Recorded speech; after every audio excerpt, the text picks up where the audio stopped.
আসসালামু আলাইকুম। আজ আপনাদের সাথে শেয়ার করব কিভাবে টমেটো সস তৈরি করতে হয় বাসায় একদম ন্যাচারালি। টমেটো সস তৈরি করার জন্য আমি এখানে 1 কেজির মতো টমেটো নিয়ে ধুয়ে পরিষ্কার করে কেটে নিয়েছি।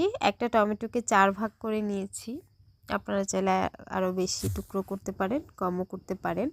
তারপরে এখানে হচ্ছে আদা কুচি দিয়েছি, আদা কুচি খুব বেশি না।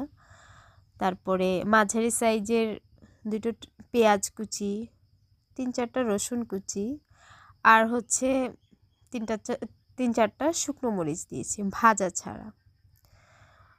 পরিমাণ মতো লবণ দিয়ে এটাকে সামান্য পানি, খুব বেশি দেওয়া যাবে না কারণ টমেটোর একটা পানি আছে, ওটা উঠবে।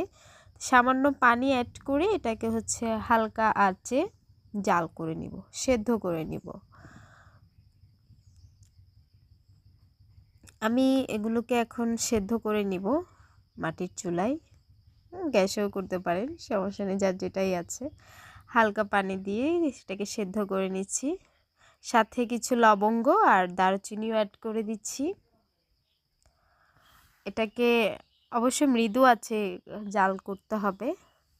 সেদ্ধ করার পরে শক্ত শক্ত, মানে খুব বেশি ইয়া করা যাবে না, এটাকে নরম করা যাবে না, হালকা শক্ত শক্ত রেখে এটা যখন সেদ্ধ হয়ে যাবে ঠান্ডা করে এটাকে ব্লেন্ডারে ব্লেন্ড করে নিব।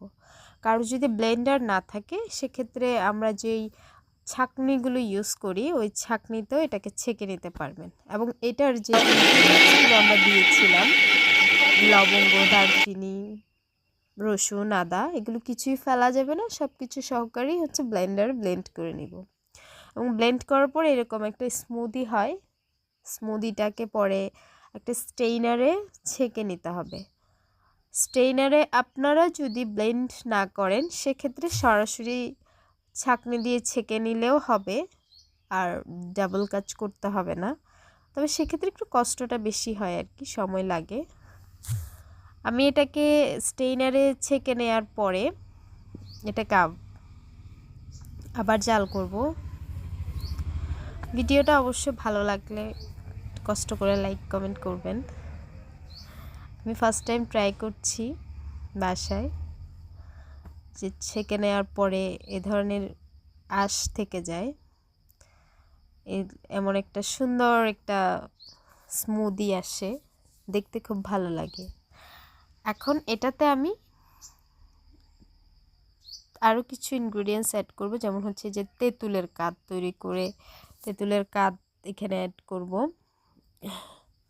তারপর কর্নফ্লাওয়ার এবং ভিনেগার মিক্স করে একসাথে মিক্স করে এটার মিশ্রণটা এটাতে দিয়ে দিব, চুলায় দেওয়ার আগে অবশ্যই, কারণ চুলায় দেওয়ার পরে দিলে এটা মিক্সিংটা খুব ভালোভাবে মিক্স হবে না। আমি এখানে এই পুরো মিশ্রণটা দেইনি, এটা আমি হাফ দিয়েছিলাম, কারণ মিশ্রণটা করার পর আমার মনে হয়েছে যে এটা বেশি হয়ে যাবে, আমি আমার আন্দাজ মতোই হাফ দিয়েছি।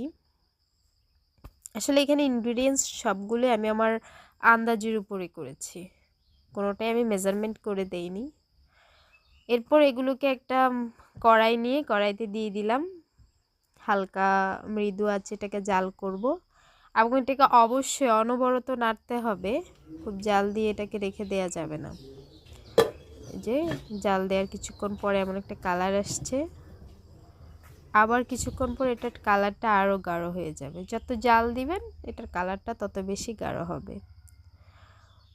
যে এই ফ্যান উঠলে আসলে নার্ভাস হওয়ার কিছু নেই, আমি ফার্স্টে নার্ভাস হয়ে গিয়েছিলাম যে এটা অ্যাকচুয়ালি কেন হচ্ছে, ফেনাটা কেন উঠতেছে। ফেনাটা আসলে যে ভিনেগার আর কর্নফ্লাওয়ার দেওয়ার কারণে ফেনাটা উঠে, ফেনা উঠলে নার্ভাস হওয়ার কিছু নেই, সমস্যা নেই ফেনাতে। আগের থেকে এটা একটু ঘন হয়ে এসেছে, দেখেন।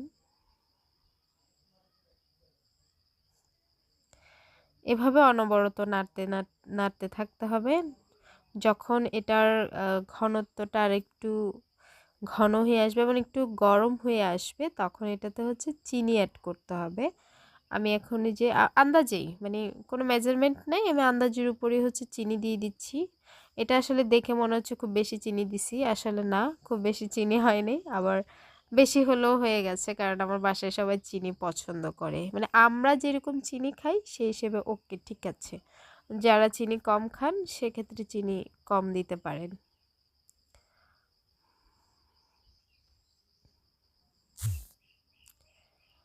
এটাকে এভাবে অনবরত নেড়ে জাল করে নেব, এবং এটার কালারটা দেখেন চেঞ্জ হচ্ছে, শুধু যত জাল করছি এটার কালারটা খুব ঘন হচ্ছে, গাঢ় হচ্ছে। রেডি আমার সস, টমেটো সস। এটাকে এখন ঠান্ডা করে আমি সার্ভ করব বাটিতে নিয়ে।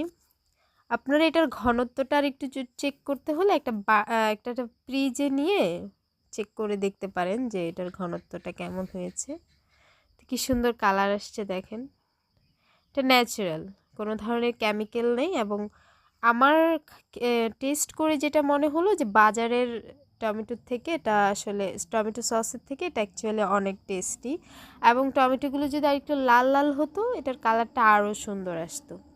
আমার আগের যে পুরানো দুটো বোতল ছিল টমেটো সসের, আমি সেটাতেই আসলে এটাকে সংরক্ষণ করেছি এবং নিজেই খেয়ে দেখেছি, খুব ভালোই টেস্ট আসে।